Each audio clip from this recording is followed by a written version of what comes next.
So Layne, you're one of the greatest female surfers that the world's ever seen, and such a huge inspiration to women. Thank you. What would be some advice that you could give to motivate young girls? Ooh, it's a tough one, because how young girls perceive the world compared to how we perceived it when we were their age is totally different. These days, the media, the magazines, their friends, the social media, I mean, the one piece of advice I can give them is be really clear on what you want. Like, take the time to self-define, take the time to identify what you want, why you want it, and then surround yourself with people that will support you and encourage you and believe in you, sometimes more than you'll believe in yourself. I think the way that we've succeeded is still relevant. You know, we were clear on what we wanted, we created a dream team of people around us, and then in those challenging times when we had setbacks and obstacles, we had a really good support network of friends and family and people that believed in us, and we also had the determination to succeed. So I think it's important that you just take the time to understand that it's not going to be easy. Yeah, absolutely. Well, you've had the real highs in your life, and you've also had quite a lot of setbacks. So what keeps you so motivated?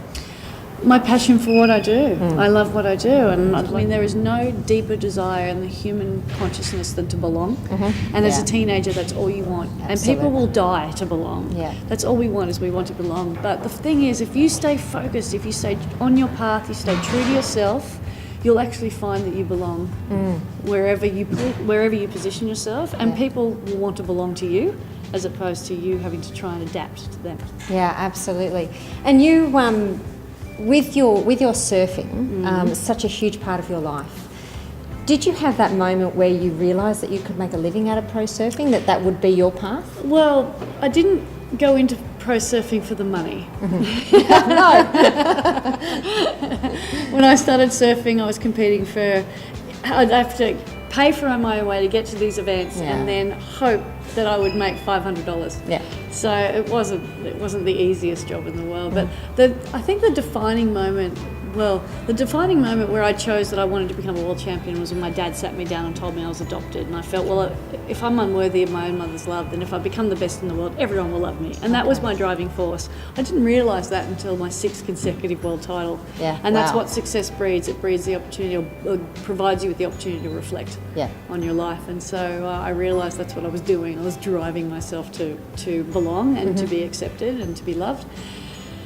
But the decision to become a world champion surfer came from about the age of 15. See, when I was 14, I competed in my first event and came dead last, and that actually strengthened my resolve. That made me more resilient. It made me realise that much like your values emanate from voids, that success comes from failure, and you have to learn to fail before you can learn to succeed. And when I failed at my first ever surfing event, that got me right in touch with who I really am and what I truly want. And from that clarity of vision, that's how I was able to manifest it, because what you think about, you create. Yeah, so you just drew on that inner strength. Drew on that inner strength, and then there was times when I wanted to quit. There was times when I wanted to walk away. There was times when it was all too hard. There was no money in it. There was no support. There was no belief. I had injuries. I had setbacks. I had chronic fatigue. I was working 60 hours a week. I mean, there was a multitude of challenges, and that's when I had the courage to put my hand up and ask for help and say, "Listen, I'm not dealing with this. I'm not okay. I'm out of my depth. I need some help." And that's when it's the quality of people that you have around you will determine your success in life, because we have all stood on the shoulders of others to be where we are today, right? So you're as successful as the people you have around you. Now, if you're surrounded by yes people, then you won't make it. And another piece of advice I'd give to young people is find your honesty barometers. Find the people in your life that are going to keep you honest, that are honest with you, and that you're honest with them. Most definitely.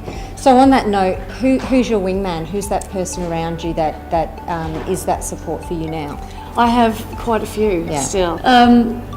My wingman, I actually have a variety of wingmen and women. Yes, lots of friends and family. Guy Leach is one of my greatest mentors and friends, and my honesty barometer. my husband, Kirk.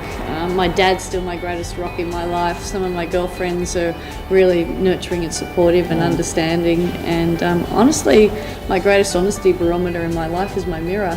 Yeah. Because very few of us have the confidence or the courage to look at our own reflection and ask ourselves how we're feeling and why. Yeah. Because life can be pretty overwhelming, and it can get a little. You can find yourself in a pretty unhappy state. So, just take the time to identify what makes you happy, and then make sure you commit yourself to doing that every single day. Yeah, absolutely. I love that. Thank you so much, Layne, for You're sharing welcome. this with us, and thank you for Suzie. being in Inner Confidence. Thank you. Thanks for having me. Pleasure.